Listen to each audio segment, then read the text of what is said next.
moderator, dan di sebelah kanan saya ada tim pro yang bernama Abel dan Anis, dan di sebelah kiri saya ada tim kontra yang bernama Kamila, Nabila, Rika. Di sini saya akan menjelaskan mengapa kita memilih judul memakai kerudung selukuk. Jadi, kita mengambil usul ini karena di pondok santri diwajibkan menggunakan kerudung selukuk, sedangkan para ustadzah ada yang menggunakan segi empat. Nah, di lain tempat di pondok apabila ada acara dan santri jadi panitia, terkadang santri pun menggunakan kerudung segi empat. Maka setuju apa tidaknya santri menggunakan kerudung selukuk? Di sini ada video yang akan berargumen. Di sini saya dari tim pro akan berargumen. Saya setuju karena itu memang peraturan dari pondok agar rambut kita tidak terlihat orang lain dan nyaman untuk dipakai dan cepat untuk dipakai juga. Jadi kerudung selukuk memang cocok untuk kalangan santri memakainya. Dan di sini ada tim kontra untuk menyangga ini. Saya tidak setuju karena kalau emang ada peraturan seperti itu di pondok, mengapa setengah dari santri tidak memakai kerudung selukuk dan memakai kerudung singkat? Apa ada tambahan argumen dari tim pro? Saya setuju karena memakai kerudung selukuk itu adalah peraturan dari pondok. Apabila santri tidak memakai kerudung selukuk dan santri memakai kerudung singkat, mungkin itu ada acara yang penting di area pondok.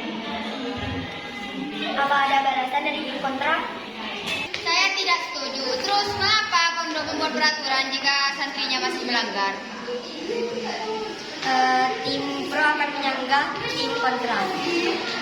Karena mungkin saja mereka yang memiliki keperluan yang diinginkan oleh pembina memakai kerudung segi empat. Seperti ada acara di pondok atau mereka-mereka yang menjadi panitia. Mereka juga mungkin ingin tampil maksimal di depan semua orang. Apa ada sanggahan dari tim kontra? Terus mengapa tidak ada konsekuensi yang didapat jika santri tidak memakai kerudung pondok? Kan itu sudah menjadi peraturan pondok, itu kan sudah ada dan ditetapkan oleh pondok. Ya, tim pro akan menyanggah dari tim kontra. Ya mungkin saja mereka-mereka yang memakai kerudung segi empat diberikan izin oleh pondok, dan mungkin juga mereka-mereka yang memakai kerudung segi empat tidak dapat kerudung selukuk karena faktor yang terlalu mahal atau mereka yang tidak mendapatkannya. Apakah ada sanggahan lagi dari tim kontra? Ada? Saya tidak setuju. Kalau emang salah satu santri tidak memakai kerudung selukuk, apakah di lain waktu semua santri sudah mempunyai kerudung selukuk? Apakah kerudung segi empat masih dipakai? Mungkin ada lagi sanggahan dari tim pro.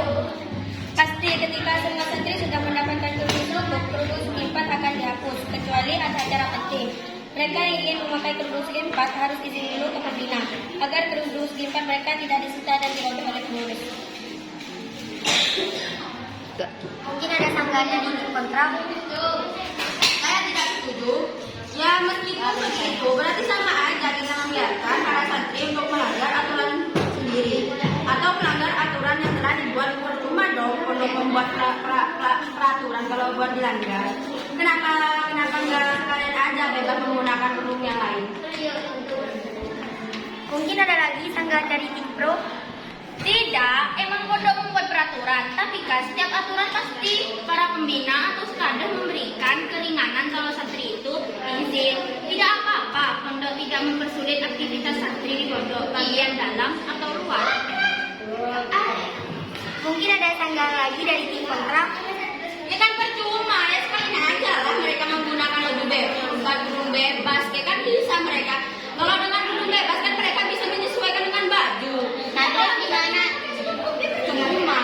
Terus gimana sama peraturan pondok yang baru? Kita hanya boleh pakai 2 kerudung dari luar hamidah, dan itu pun harus dikasih nama. Dan bagaimana dengan kerudung pondok? Kita hanya punya 5 kerudung. Itu untuk kita selama 6 tahun di pondok. Nah ya, bagaimana kalau seperti itu? Mungkin ada sanggahan dari tim pro. Ya kan kenapa? Kan meski di pondok ada kerudung 5, nanti ketika pulang kita kan mempunyai banyak kerudung. Kan kita bisa pakai yang mana saja. Ya kecuali di area pondok, kan kalau di area pondok wajib mempunyai 5 kerudung. Dan juga itu semua sudah menjadi ketetapan pondok. Mungkin pondok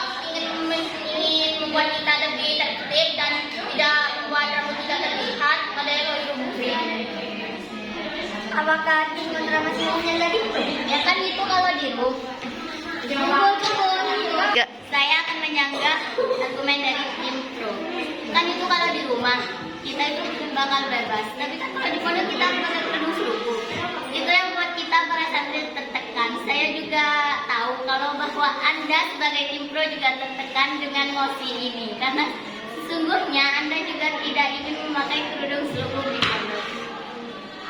Apakah tim pro masih mempunyai sanggahan untuk tim kontra? Saya akan menyanggah dari argumen pro. Ya kan kita santri. Setelah santri itu harus sama rata. Tidak boleh ada yang memakai kerudung lain selain kerudung pondok kan. Dan kerudung pondok itu mesti ada logonya. Biar semua orang itu tahu kita dari pondok mana. Dan juga kita tidak akan tertekan kalau emang itu sudah menjadi peraturan di pondok. Sanggahan Anda ngeprint saya. Ya masa kita pulangan menggunakan kerudung yang dipakai pondok kan itu namanya Hamidah kan. Masa logonya di sini logo Hamidah, terus di sini ada nama kita, terus di sini ada logonya. Ya kan rame kan jadi kerudung Hamidah itu bagus. Jadi jelek lah kalau banyak di sini nama, di sini logo. Ya kali. Apakah tim pro masih mempunyai sanggahan untuk tim kontra? Ya nggak apa-apa lah kalau jelek. Itu kan juga sudah peraturan pondok. Biar orang tua tuh tahu kalau kalian tuh santri nata. Jadi kalian tuh gak usah kayak kepikirannya. Nah coba deh nasi gue sekarang ciling goreng. Nah satunya lagi. Nah kalau apa? Dan juga kerudung pondok itu disamaratakan untuk santri-santri yang lain karena nanti kalau emang itu disuruh gak boleh samaan, nanti ada yang satu lain pakai kerudungnya yang lebih bagus dan semuanya lebih bagus dan tidak ada santri lain yang tidak memiliki kecukupan dan tidak bisa membelinya.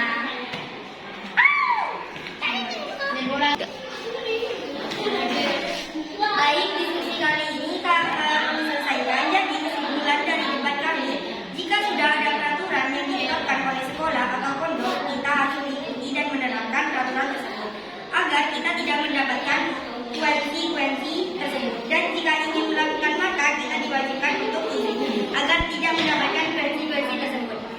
Cukup sekian diskusi kali ini. Kurang lebihnya mohon maaf apabila ada kata salah. Kurang lebihnya mohon maaf. Assalamualaikum warahmatullahi wabarakatuh.